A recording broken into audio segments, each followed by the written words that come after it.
Agrocampus Radio, Ciencia, Agro y Sociedad. El espacio institucional de la Facultad de Ciencias Agrarias que busca aportar a la discusión sobre territorios rurales, ruralidad y producción agraria. Conduce Vicedecanatura Académica de Facultad.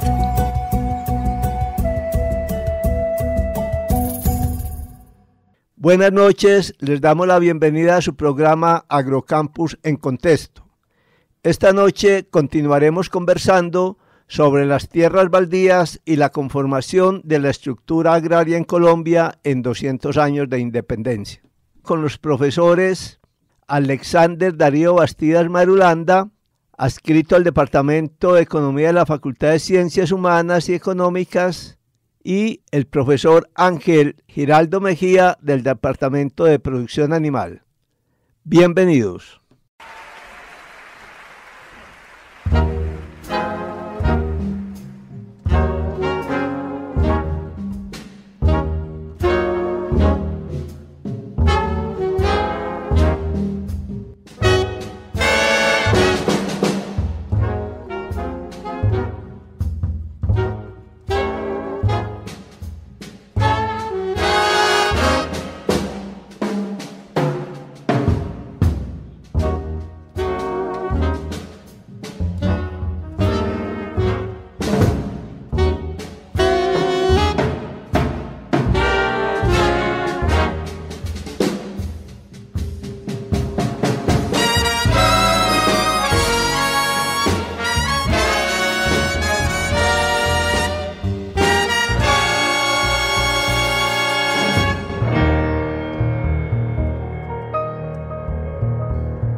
Oferere agua mi lodo, oferere agua mi lodo, chango mi lodo.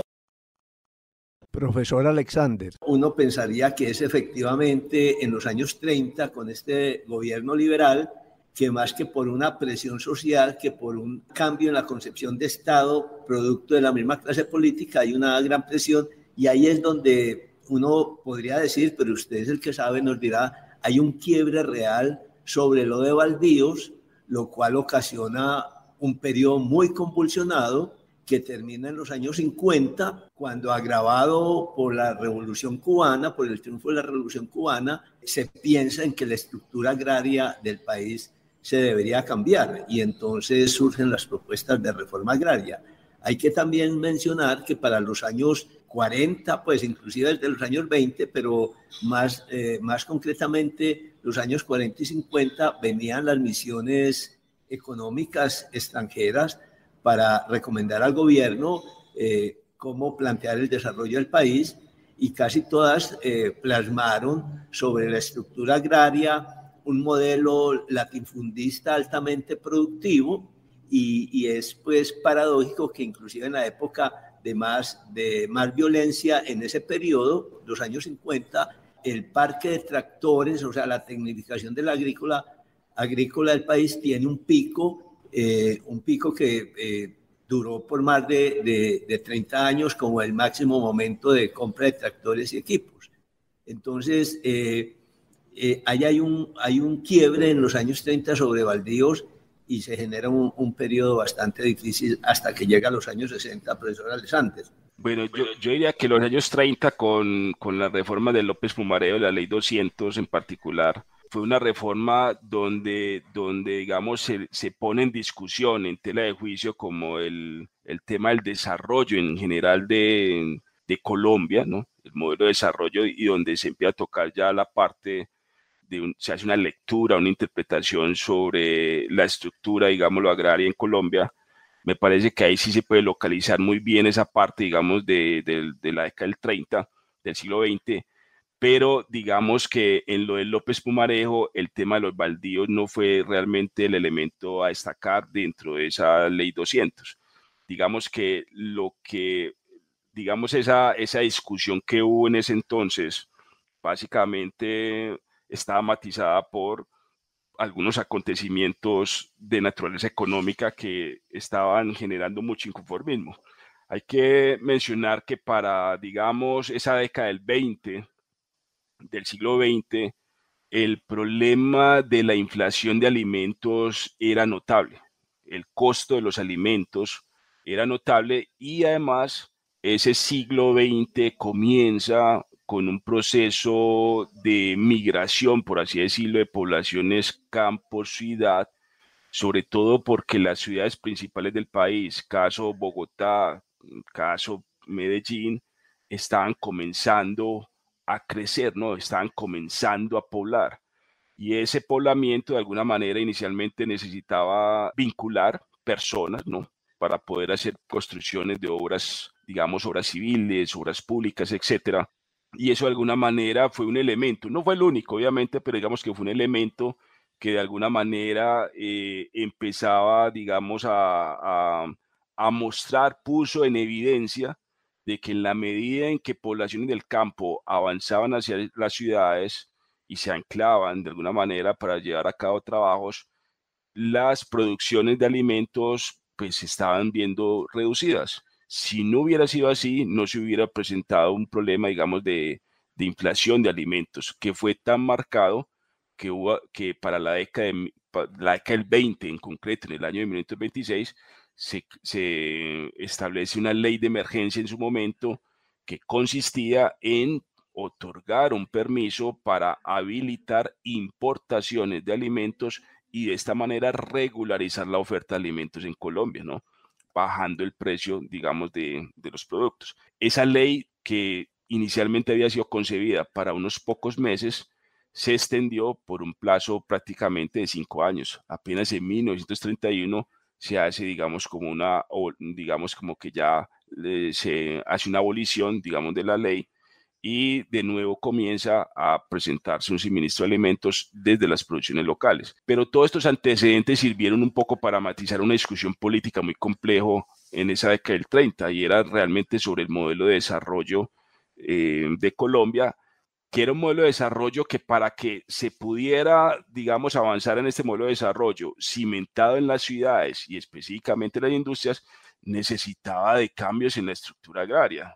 Entonces necesitaba que esa estructura agraria no estuviera tan anclada a ese modelo de herencia, por así decirlo, del siglo XIX, que de alguna manera también era un modelo de herencia de la colonia, que es lo que los economistas o algunos historiadores económicos llamaron el modelo de hacienda, ¿no? Un modelo todavía basado fundamentalmente en relaciones de aparcería, ¿no? Un dueño de la tierra que directamente no explota las tierras, pero que entonces tiene dentro de sus dominios a unas poblaciones agricultoras que hacen el trabajo y que luego él se apropia de parte de esa producción, digámoslo así, para que este sistema, digamos, de producción funcione. Pero que es un sistema que cuando se evalúa es un sistema que resulta bastante improductivo, poco inclinado a incorporar cambios técnicos, etcétera, y entonces eso genera todo un debate caldeante, digámoslo, en esa década del 30 acerca de que eran imperiosas la necesidad de hacer reformas, digamos, en sí en la agricultura en general, pero también en particular en la estructura agraria. Entonces, como lo ha hecho el profesor León, la SAC, por un lado, de ese momento, defendía el fomento de la agricultura a partir, obviamente, de la incorporación también de elementos técnicos de la agricultura, pero también de que se fomentaran las colonizaciones agrícolas sin afectar la estructura de tenencia de la tierra de ese momento, es decir, sin afectar la propiedad privada sobre la tierra.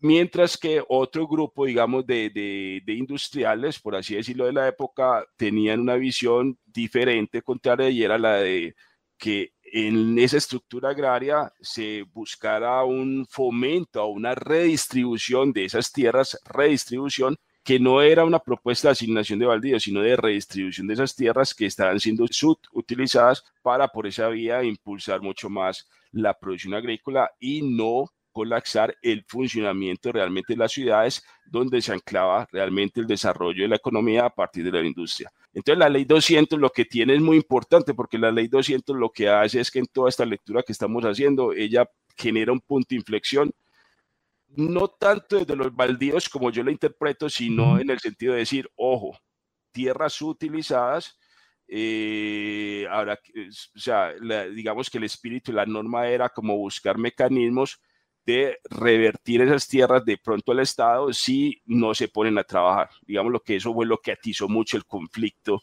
en ese entonces, ¿no? No vamos a entrar en todas las especificidades de todo lo que ocurrió. Profesor Alexander. Pero digamos que sí, profesor Ángel.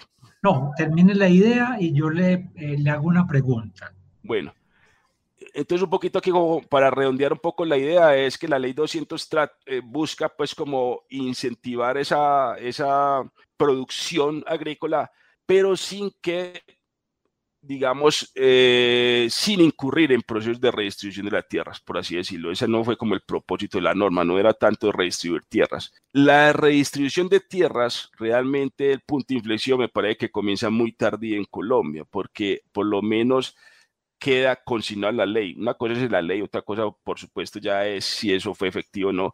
Pero en el espíritu de la ley 135 de 1961, esas reformas agrarias de esa década, que no solamente fue en Colombia, sino que fue realmente en muchos países de la América Latina, digamos que ahí es donde se queda como explícita la idea de buscar una redistribución de las tierras, que era lo que la ley 200 realmente no había, digamos, establecido. Es un poquito, pues, como para mencionarlo ahí, las preguntas que ustedes me hagan, pues, me irán guiando un poco, pues, como en la conversación, de pronto para no como salirme mucho de lo específico que estamos como conversando. Aclarando lo siguiente antes de continuar, que en Colombia, en la parte específica de baldíos, todavía comenzando el siglo XX, los baldíos hacían parte de la estructura fiscal de Colombia. Correcto. Tan es así que cuando yo les hice mención de la ley 56 de 1905, esa ley que busca pues como hacer un inventario de todos esos títulos que habían por ahí de reconocimiento de tierras y de prohibir más emisión de títulos, realmente la titulación de tierras a comienzo del siglo XX terminaba por concretarse, era por el Ministerio de Obras Públicas. O sea, ni siquiera, porque incluso para ese entonces de comienzo del siglo XX, el Ministerio de Agricultura y Comercio, como así se le llamó en un comienzo, apenas surge en 1913. Pero cuando va avanzando el siglo XX, las tierras baldías todavía no estaban articuladas a un Ministerio de Agricultura. Apenas ellas empiezan a ser parte de, digamos, como del Ministerio de Agricultura, fue con el punto de quiebre en 1961, cuando ya se toma la posición de hacer una reforma, digámoslo, agraria. Solamente en ese contexto es cuando los baldíos ya se desprenden de esa estructura fiscal y pasan, digámoslo, en cabeza, digamos, del Ministerio de Agricultura, y eso marca un punto de inflexión porque entonces ya esas tierras, digámoslo, baldías, van a tener, digámoslo, un uso de adjudicación que busque, digámoslo, mejorar la distribución de alguna manera, aunque yo digo que eso no era, pues realmente uno no mejora la distribución por asignar baldíos, porque la distribución la mejoraría es realmente atacando el problema ya de los que tenían la propiedad privada. Aquí simplemente era una relocalización, digámoslo, de actividades agrícolas utilizando los baldíos, pero para la década del 60 ya tenemos que hablar que tenemos una población mucho mayor, una población más grande, una población que también para la década del 60 pues ya va aglutinándose un poco más en las ciudades, se va aglomerando más en las ciudades, hay poblaciones que ya dependen más de las cosas urbanas. Y si bien habían poblaciones, obviamente, digámoslo, rurales y con orientación agrícola, ya había disminuido muchas poblaciones con relación a las que hubo a comienzos del siglo, digámoslo, XX.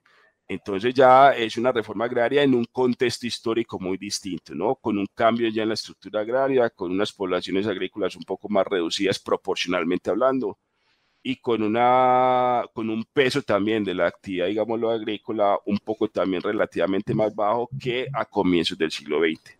Sin desconocer que este es un país, que Colombia, que digamos ha dependido fuertemente de líneas de cultivos, no se puede desconocer la historia del café en Colombia y todo lo que le aportó a la generación de divisas hasta 1989, que es básicamente donde el café fue como el cultivo estrella en las exportaciones del país. Pero esto es un poquito pues como para matizarlo en términos muy generales. Me parece que ahí es la ley 200 busca más que todo como estimular, de alguna manera hay autores que hablan mucho que la ley 200 de alguna manera buscar un desarrollo agrícola fundamentado en la gran empresa, porque pues digamos se parte un poco de que había concentración de la tierra, entonces la idea era que esos grandes propietarios pongan a trabajar esas tierras. Entonces esa es la posición de algunos que dicen, no, la ley 200 era un poco más como para fortalecer una vía del desarrollo agrícola fundamentada en el latifundio, mientras que la ley 161 o la ley 135, la ley 135 de 1961 buscaba ya un propósito aparentemente de redistribución de tierras, pero para que se cumpliera una meta de redistribución había que realmente tener la capacidad de comprar tierras, ¿no? De esas tierras privadas a la fecha para poder redistribuir. Y a su vez, utilizar baldíos para localizar procesos de economías agrícolas campesinas. Esa es un poquito pues como la idea de esa primera norma de los 60. Norma que tuvo muchas realmente inconvenientes desde su comienzo porque el tema concreto de compra de tierras no avanzó mucho.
Profesor Alexander había señalado un aspecto sobre, como la concepción de baldíos dentro de una idea muy hacia la parte fiscal. En la preparación de este programa, yo estuve indagando sobre ciertas fuentes y me encontré que hubo una ley en 1912, la ley 110, en la cual los baldíos prácticamente hicieron parte también como de todo ese componente fiscal de la nación. Profesor Alexander, ¿en qué momento se genera de pronto entonces como esa ruptura para no considerar los baldíos dentro de este código e engrosar como otras concepciones, que no sea simplemente la fiscal? No, el rompimiento se da ya de lo fiscal es en la década del 60, en realidad, porque como les decía hace un rato, ni siquiera la ley 200, ella no fue sustantiva en el tema de los baldíos, no era eso, porque la ley tenía un propósito y era de poner las tierras de una subutilización a una utilización, ese era por lo menos el espíritu de la norma, ¿sí? En términos gruesos. Entonces el punto de quiebre es para la década del 60, cuando ya es el Ministerio de Agricultura el que va asumiendo, digamos, la dirección de los baldíos. Profesor Alexander, y esa concepción de la función social de la propiedad, que se da, como usted, si no le estoy interpretando mal, se va generando mucho alrededor de la ley 200, esa fue una concepción, digámoslo así, de construcción muy nuestra, o también fue permeada por algunas reflexiones que venían desde Europa, principalmente a partir de algunos sociólogos. La función social de la tierra, para poner aquí la idea como el contexto, es lo siguiente. cuando Inglaterra comienza a adquirir una gran hegemonía económica en el siglo XIX y en ese acontecimiento que llaman la Revolución Industrial, esta revolución no hubiera sido posible si previamente no se lleva a cabo una revolución, digámoslo, agrícola. Es decir, se necesitaba un desarrollo en mejoramiento de la productividad agrícola para que le pudiera dar un sostenimiento a esa creciente población que iba a desarrollar su actividad económica en las ciudades. Que eso normalmente se olvida, pero es la manera como, digamos, ha sido comprendida desde otros territorios. Bueno, sí, pero León, digamos que antes de su pregunta iba a tratar de puntualizar un poquito lo del Profesor Ángel también para que los oyentes tengan. Él me preguntaba sobre la influencia de pronto de la Ley 200, si era un desarrollo muy propio. Pues en parte sí es un desarrollo de alguna manera propio en el sentido de que se desprende de esa discusión realmente que se puso desde el Congreso de ese momento en Colombia sobre, digamos, la necesidad de volver mucho más productiva, ¿sí?, la agricultura en Colombia. Esa era, digamos, un debate que muy local en ese sentido y que de alguna manera llevó como a configurar esa ley 200 del 36. Hay que, digamos, decir que las lecturas de los desarrollos agrícolas propiamente como áreas de desarrollo agrícola y como teoría, digamos que entran un poquito más tarde, digamos, a estos territorios. Y de pronto yo pensaría, ahí sí, obviamente no soy el más experto en las lecturas de la sociología rural, pero digamos que ya a partir de la segunda mitad del siglo XX es que ya hubo mucha influencia en algunas universidades, digamos, de lecturas de la economía campesina desde la visión, digamos, de sociología de Chayanov, por así decirlo. Pero digamos que en un comienzo, por ahí en esa parte de la ley 200, considero que ahí tuvo un poco más resultado empírico, digámoslo así, de la discusión que se hacía, digámoslo aquí, local en el momento, ¿no? De esa urgencia también por detener un conflicto, digámoslo, que se atizaba mucho en las partes rurales de la década del 30 del siglo XX. En esa perspectiva, y usted dice pues que el punto de inflexión fue la reforma agraria de los 60. Sin embargo, usted muestra en los mismos documentos, en sus cifras, que básicamente esa reforma agraria, el mayor logro, no el único, pero el mayor logro fue la titulación de tierras que ya eran explotadas por colonos y agricultores que se habían ubicado en las zonas marginales. Es decir, paradójicamente a lo que era la pretensión de la ley 135, es la de López Pumarejo. Ello conllevó, no sé si producto pues de esa ley, no, yo pues no soy estudioso del tema, pero sí unos procesos de colonización muy activos, especialmente en los años 50 y en los años 60. Yo he tenido oportunidad de recorrer algunos territorios del país que fueron estas zonas de colonización. Hablo del Bajo Cauca, hablo también del Ariari, hablo de la Macarena, hablo de buena parte del Caquetá, y he visto los títulos del INCORA de los años 64, 68, principios de los 70, reconociéndole a ellos propiedades sobre su ocupación en tierras baldías trabajadas, ¿cierto? Producto del trabajo. Entonces, como usted lo muestra, quizás es el principal logro de esta reforma agraria, más que distribución de tierras, que creo que fueron muy pocas en las cifras, fue la titulación a los colonos que se metieron en esas situaciones con ausencia del Estado, arriesgando su salud por las condiciones climáticas, sin instituciones, sin apoyo, y llega el INCORA entonces a hacer esta importante labor, y eso se prolonga pues hasta los años 80, y en los años 90 ya es otro cuento con la apertura económica, ¿no, profesor Alexander?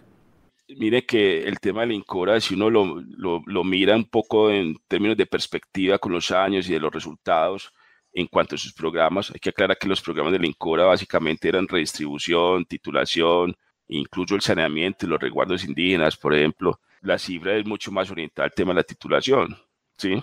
La titulación de los baldíos, porque hay que aclarar que, digamos, los baldíos se titulan previa ocupación, es decir, un baldío no se titula sin que esté ocupado, ¿no? Tiene que estar la persona ya o la familia ocupando el territorio, llevando un cierto número de años haciendo una explotación económica ahí, y una vez que ya esa persona lleva un tiempo, digamos, desarrollando su actividad económica, es que comienza un proceso de solicitud para que lo puedan titular.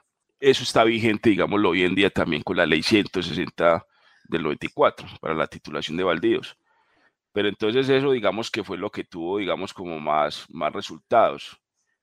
Porque las políticas de redistribución básicamente dependen es de la capacidad también del gobierno central para entrar a un proceso de compras de tierras. Y hasta el momento lo que uno puede tomar por los antecedentes de la INCORA, esos procesos realmente fueron muy poco efectivos, ¿no? La compra de tierras para redistribuir.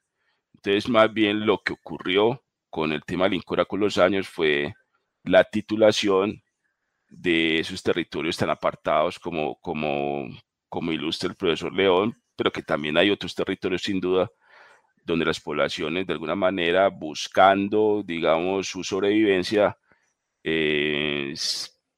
tienen que ocupar esos territorios distantes porque finalmente son los territorios que quedan. Es decir, los baldíos de la República de Colombia cada vez están más alejados, por así decirlo, de los centros poblados. Entonces, cuando se hacen titulaciones, estas se hacen en territorios muy distantes, que llevan esas titulaciones, si bien la persona queda con una clarificación dentro de su tenencia de la tierra, no implica que pueda desarrollar una economía, digámoslo, fortalecida, porque finalmente la localización de estas tierras está en lugares muy difíciles para poder uno pensar en un desarrollo de una economía que propenda por su fortalecimiento, digamos, lo productivo. Es que una economía necesita para fortalecerse que su producción, que va orientada hacia el mercado, digamos, pueda estos productos conectarse rápidamente hacia los mercados.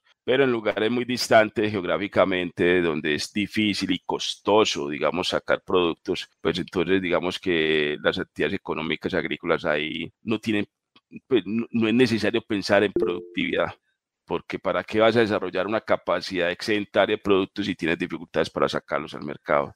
Sí, profesor León. Habría que decir sobre eso lo siguiente: a pesar de los esfuerzos del INCORA y lo que se ha hecho al respecto, ha habido una resistencia porque en vez de progresarse en la repartición de tierras, pero digamos, si así dejemos la repartición de tierras a un lado y se buscó también repartir tierras vía baldíos, ¿cierto? Sin afectar la estructura de latifundio y terrateniente que fue consolidada en el 1973 con el Pacto de Chicoral. Si bien esa tenencia que ya estaba cimentada, se buscó con esta titulación de baldíos, la concentración de la tierra siguió, ¿no? Porque sobre esos baldíos ya titulados por reforma agraria siguió la expansión del latifundio, por las buenas o por las malas. Entonces, eso nos lleva a una estructura hoy todavía más concentrada de tierras, basadas en otras estrategias distintas a las de comienzo del siglo pasado. Sí, eso es correcto. Es decir, el ejemplo más claro hoy en día en el siglo XXI sobre esto que usted acaba de describir es justamente la altillanura. La altillanura en Colombia, para que la gente se ubique, es ahí la Orinoquía, digámoslo así, de Colombia, en departamentos como el Bichada y el Meta. Son dos epicentros, no son los únicos, pero son realmente en esos dos departamentos donde está el mayor potencial en superficie para llevar a cabo una visión, digamos, del gobierno central que viene desde hablemoslo en plural, desde los gobiernos de Uribe, se mantuvo con Santos también, en esos gobiernos de Santos, y a la fecha, pues, digamos, sigue siendo un norte dentro de la agricultura de Colombia. La altillanura es el ejemplo, digamos, de zonas despobladas, hay que decirlo, para la vasta extensión, para ese territorio tan amplio, tan vasto. Son poblaciones relativamente poco pobladas, poblaciones con presencia de comunidades étnicas, fundamentalmente poblaciones indígenas, colonos que habían llegado ya de alguna manera hacía unas décadas atrás también con procesos de ganaderías. Aclarando que la ganadería, que muchas veces la critican, pues en lugares tan distantes, tiene una justificación, a mi modo de ver, económica, porque es que lo que les decía hace un rato, o sea, no ganas nada desarrollando una agricultura, por lo menos con visión de mercado, en un territorio tan distante que está desconectado de todo centro poblado y donde sacar un producto, la sola sacar el producto ya anularía cualquier posibilidad de rentabilidad y por lo tanto de sostenimiento de una actividad económica. Entonces la ganadería fue una respuesta, fue una lectura de ese habitante rural para, digamos, hacer una posesión, digamos, de esos territorios. Eso obviamente tiene otros matices que no los vamos a atacar acá y seguramente son matices lecturas que se pueden hacer ya de otras aristas. Esos procesos de colonización en ganadería pues seguramente también trajo reyertas con las poblaciones étnicas sin duda alguna. Pero aquí, centrándonos en la agricultura, la altillanura es un lugar que podría decirse en lo que hemos hablado, o lo que es la esencia, digamos, del programa, territorios que han sido de tradición baldía, ¿no? Tradición baldía, donde pues realmente no hay un catastro claro sobre las propiedades, donde la gente puede tener propiedades más desde el punto de vista de posesión, pero no dentro de un proceso de legalización de tierras. Entonces son territorios muy susceptibles como para muchos conflictos, ¿no? Entonces este territorio de la altillanura, para poner un matiz, poco a poco se fue encontrando la viabilidad de establecer en él grandes cultivos que a su vez responden a esa globalización actual de demandas internacionales por productos agrícolas. En esos productos agrícolas pueden estar, digamos, las líneas de cultivo de biocombustibles, donde la caña de azúcar es, digamos, es un cultivo afín a esto. La palma, digámoslo también, africana, puede también responder a este tipo de requerimientos internacionales. Entonces, la idea es que frente a esa demanda internacional por ciertos productos agrícolas, entonces se encuentran en algunos países, y en el caso concreto de Colombia, cómo llevar a cabo a gran escala estos cultivos, ¿no?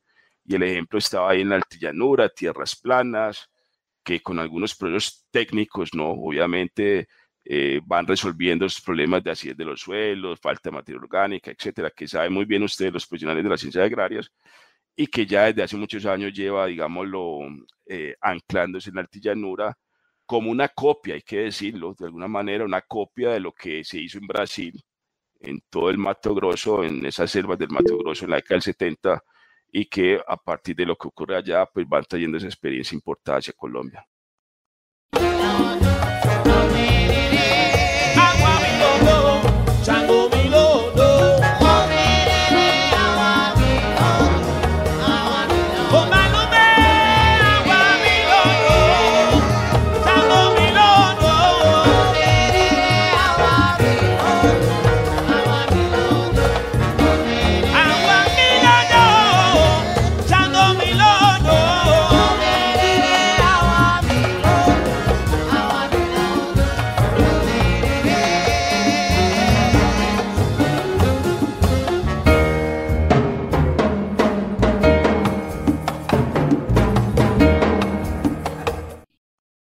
Hemos tenido pues una apretada síntesis con el profesor Alexander de 200 años de la estructura agraria en el país y cómo los baldíos han jugado un papel fundamental en eso.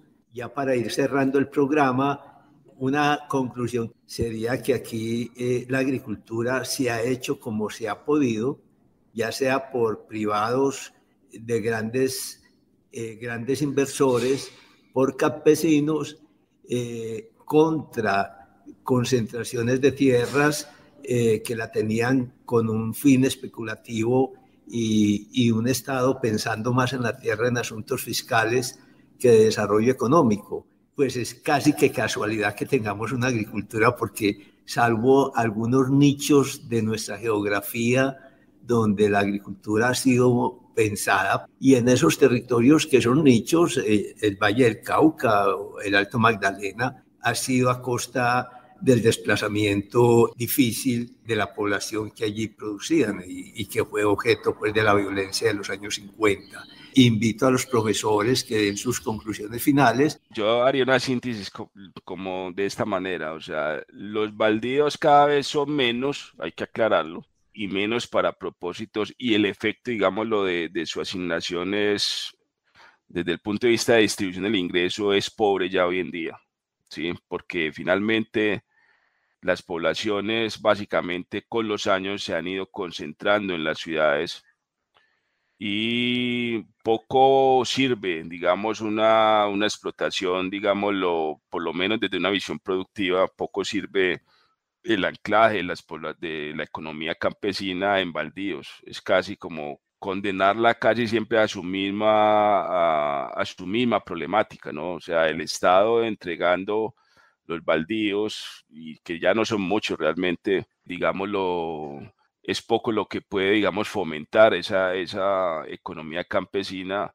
porque de por sí sería una economía campesina básicamente muy empobrecida desde mi perspectiva, pues, de análisis, ¿no? Es una economía que no, en esos lugares geográficos tan distantes, es poco lo que puede hacer en materia, digamos, de productividad. Entonces sería ellos otra vez unos campesinos en lugares muy distantes, como formando casi unos guetos ahí de supervivencia, pero creo que esa tampoco es la idea, no debiera ser la mirada hacia las poblaciones campesinas tampoco, de tenerlos para tan marginados. Me parece que sería continuar el marginamiento de las poblaciones. Entonces los baldíos creo que los baldíos prácticamente, a modo de síntesis, se entregaron de alguna manera desde hace muchos años, desde un periodo de la República, siglo XIX, se entregaron. Eso se fue volviendo, generó una acumulación de tierras, generó un latifundio especulativo, y eso de alguna manera configuró un país con unas poblaciones prácticamente concentradas espacialmente en unos lugares y prácticamente sin posibilidades de tener un acceso a las tierras. Entonces, esa estructura del latifundio afectó mucho la distribución del ingreso realmente en el país, concentró la riqueza realmente también, la ha concentrado. Y esta nueva globalización, digámoslo así, en la que nos encontramos ahora con el modelo de apertura económica que surge en los 90, pues todavía sigue acrecentando una concentración de la tierra, y el ejemplo más claro es la altillanura, que se ha tomado como el bastión de la expansión de la frontera agrícola de Colombia en este siglo XXI. Entonces, ese es como mi panorama, por lo menos desde la lectura de tierras, ¿no? Sigo viendo tierras muy concentradas y una economía campesina que, pues, de alguna manera va a estar siempre ahí subsistiendo, ¿no? Buscando, digamos, de alguna manera hacerse más productiva, porque creo que ella también se ha hecho más productiva de alguna manera, pero haciéndose más productiva, pues obviamente en lugares, digamos, geográficos, por lo menos de tamaño de las tierras, tal vez no muy grandes, pero ese es el desafío que la economía campesina de alguna manera, pues, enfrenta, ¿no? Cómo sostenerse realmente con tamaños de predios cada vez más pequeños. Ese es un gran desafío como para que no desaparezca, pero un Estado con unas políticas muy contradictorias nos determina, habla por un lado de fomento de las economías campesinas, pero por el otro también allana los instrumentos jurídicos para, de alguna manera, darle una avanzada a el gran capital, que de alguna manera no tiene que ser dueño de las tierras, de alguna manera, pero sí termina acaparando el control puede ser a través de incluso arrendamientos de muy largo plazo, grandes extensiones de tierras. Esa sería pues como mi síntesis a los radioescuchas en términos de lo que es la invitación de hoy sobre el tema de los baldíos. Profesor Leondario, yo veo como varias cosas que están confluyendo hacia como el análisis que queremos realizar. Uno es el asunto del uso que se le pueda hacer al suelo, es decir, hacia dónde iría o irían esos usos. El otro es el tema de la tenencia de las tierras, que todo parece indicar, por la interpretación que yo le estoy haciendo a la presentación del profesor Alexander, que aquí no ha habido como grandes transformaciones en ese tema de la tenencia. Es decir, como que se mantienen unas estructuras que inicialmente se tuvieron. El concepto de baldío lo estoy sintiendo como aquellas tierras que son lejanas, distantes, de muy difícil utilización. Viene también un poco como el tema del acaparamiento. Y hay una cosa que me llama mucho la atención y es que en el siglo XIX, digámoslo así, el incipiente gobierno republicano debe entregar una serie de tierras para poder intentar resolver deudas, y ahora hay propuestas para salir a comprar tierras para poderlas entregar a quienes no la tienen. Es decir, un poco también voy a comprar unas tierras con un dinero que no tengo y seguramente que van a ser con bonos también de deuda.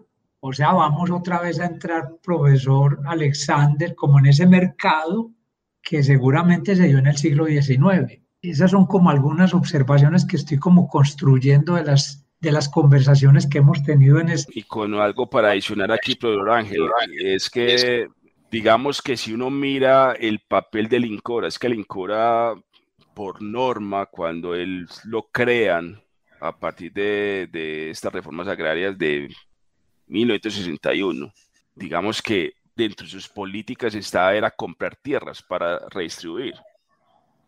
Pero ese justamente fue una de las partes más débiles realmente en la ejecución del INCORA. Lo de la debilidad es un asunto que ya también puede ser analizado por qué ocurrió específicamente eso. Lo cierto es que en las cifras, digamos, lo actuales, la ejecución del INCORA y después incluso de su sucesor, el INCODER, y todo ese tema de compra de tierras no fue realmente la parte a sobresalir.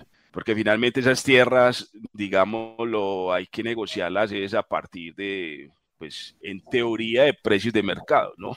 En teoría, ¿no? Los precios de mercado de las tierras. Pero el tema ya del mercado de tierras es otro tema álgido y complejo, también de entender un poco en Colombia, ¿no? De cómo va surgiendo ese precio de la tierra, que es un precio que no va a depender del esfuerzo productivo del tenedor de la tierra, sino que eso van a haber unos elementos exógenos, ¿no? Elementos, digámoslo, que pueden ser de localización, de obras públicas adyacentes a los predios, etcétera. O sea, pueden haber otras cosas que influyen en esos precios de las tierras. Entonces no es muy transparente, porque Colombia tampoco se puede hablar de mucha transparencia en mercado de tierras cuando la tenencia de la tierra en Colombia ha sido y es informal. Hay mucha informalidad en la tenencia de la tierra en Colombia. Así se hable de propiedad privada, hay mucha informalidad, y la UPRA, la Unidad de Planificación Rural Agropecuaria en Colombia, ha hecho los estudios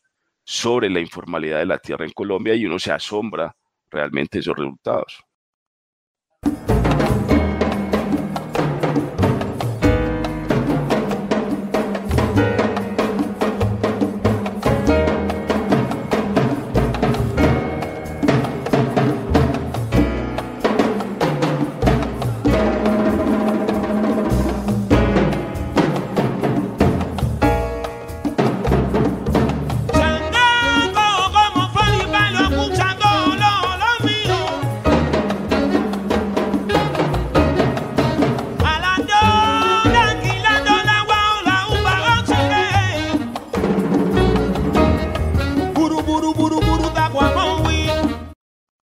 Bien, ya pues para despedirnos solo un comentario que tocó el profesor Alexander, los factores que inciden en el precio de la tierra cuando va al mercado.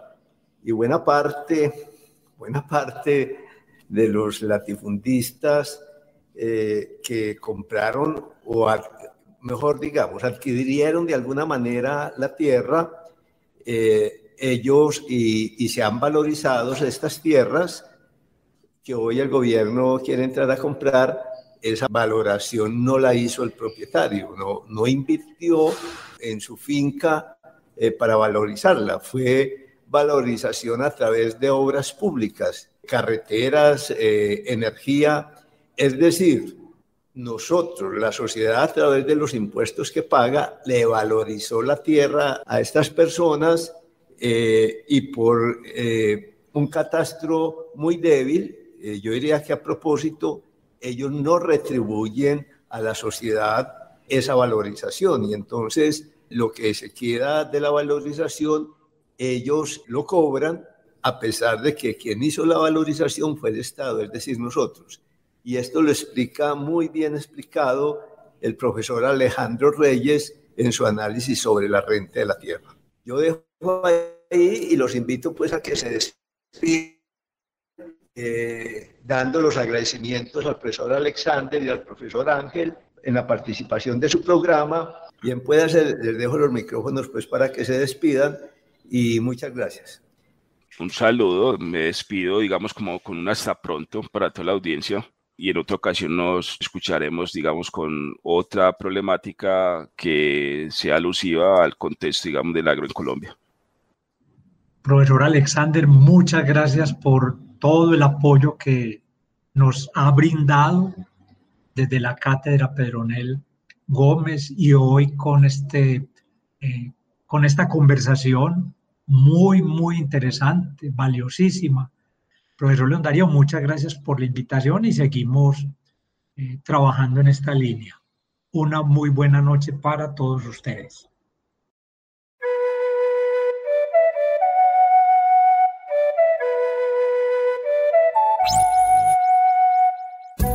Agrocampus Radio, Ciencia, Agro y Sociedad.